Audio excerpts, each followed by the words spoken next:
মৃত্যুর মুখ থেকে অলৌকিকভাবে ফিরে এসেছেন, কিন্তু হাসপাতালের বিল দেখে যেন আবারও নেমে এসেছে দুঃস্বপ্ন। সাপের বিষয় নয়, এবার কোটি কোটি টাকার চিকিৎসা খরচেই দিশেহারা এক মার্কিন নাগরিক।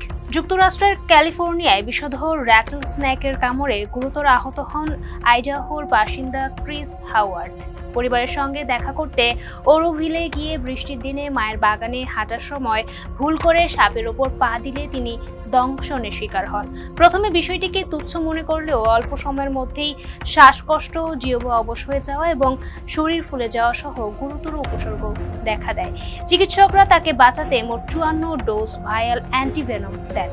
একটি হাসপাতালের মজুদ শেষ হয়ে গেলে হেলিকপ্টারে স্ট্যানফোর্ড হাসপাতালে নেওয়া হয়।